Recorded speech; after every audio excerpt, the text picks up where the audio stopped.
professeur maa ngi lay nuyu. maa ngi lay fay sëñ Pape. tey nag garab gi ñëw bëgg a waxtaane ak suñu ñuy suivre ci Sama Xalaat TV moom mooy garga mboose.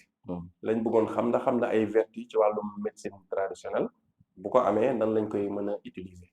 waaw sëñ Pape ñu ngi lay nuyu di la fay di nuyu ñi seetaan ñëpp. garga mboose waxuma la ay vertu ci la médecine traditionnelle mais da koo bëri le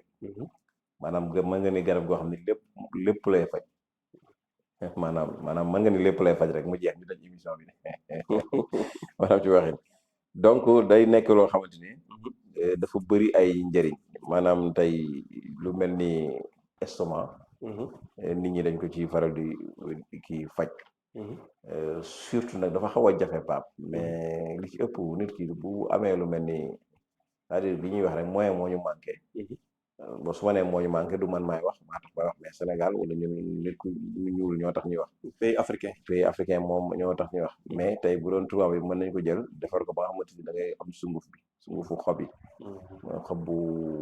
boobu di am ndox naan bu verte bi. moom loolu mooy xob bi. su ko defee yooyu boo ko amee sunguf day baax dafa mën a faj lu bari.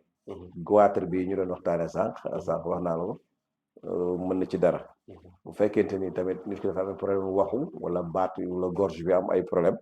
yooyu aussi mën na ci dara moom it bu fekkente ni ci wàllu poumon ci wàllu asma wala sëqat moom it nit ki bu koy am di ko utiliser baax na ci soit mu am ko wala mu am jus bi ñi nga xamante ne dañu amee prostate aussi baax na si ñoom bu ñu amee prostate mën nañu jël sunguf bi di ko utiliser di ko naan wala ñu def ko jus bu fekkente ni ndox mi la wala jus bi aussi baax na ci li jox les maladies de la peau les maladies de la peau bu ñu koy wax mooy loo xam ne ay góom la ci yaram lay nekk ci yaram bi feebaru der muy ay picc wala ay góom wala ay taab ak yu demee noonu donc yooyu aussi garga mboose bi baax na ci surtout boo ko ci diw ak yu demee noonu donc bu fekkente ni sunguf bi la moom it baax na ci lu bari ci lu mel ni rhumatisme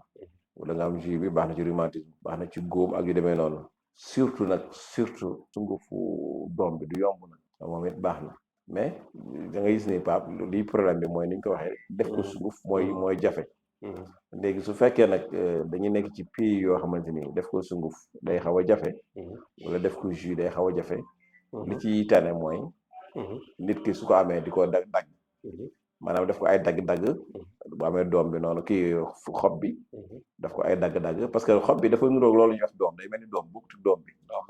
doom bi dafa nekk lu xaw a ndaw ni te xonq ni mais xob bi mooy lu vert loolu am dégg su ko defee boo ko amee comme ñun amuñu yenn moyen yenn machine yi da nga koy jël daggate ko baxal ko di ko naan soo ko baxalee nag ndox moom nga jël di koy infuser di ko baxal ko di ko naan baax na ci donc au lieu nit ki di ko def ay sunguf ak yooyu nga xam ne du mën a nekk parce que dafa bëri ndox donc day jël doom yi su jëlee daggate ko daf ko ci ndox baxal ko di ko naan donc baax na ci ay rhumatisme baax na ci ay ndoxu siti même yu demee noonu donc mos naa ko wax ci benn vidéo am na koo xamante ni dafa naan livre la ci bind ñu tuddee ko docteur Nopal donc c'est-à-dire muy wane ay vertu yi nga xamante ni lépp estomac kii da koy faj te defe naa moom su ma jóomul histoire am mooy estomac la amoon faj ko ci après ci la commencé nag génnee livre boobu def ci ay recherche ci garab boobu mu nekk kon garab bu bëri njëriñ Pape koo xamante ni li mën a faj bëri na quoi moom garga mboose kon professeur loolu am na solo xam naa vidéo bii di ñëw dañuy ñëw ci huile bi nga xam ni moom mooy bàyyi ko ci garga mboose moom lañ bëgg après ñi nga wax ñu ay njëriñam kon garabu garga mboose day faj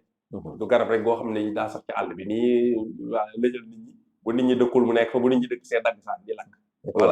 wala di ko ñage seen tool yi kese quoi am na ay njariñ te njariñ yooyu waxtaan nga seeg ñun ci wàllu wér-gu-yaram vidéo bi ñëw di nga ñëw ñun ci huile bi nga xamante ni huile buy jógee ci garga mboose la beneen vidéo bi ci topp tamit di nga ñu wax ci business bu ci nit mën a def voilà kon gars yi nañ suivre série de vidéo garga mboose kon ñu ngi leen di jox rendez-vous vidéo bii di ñëw xam dañuy waxtaane huile garga mboose d'accord incha allah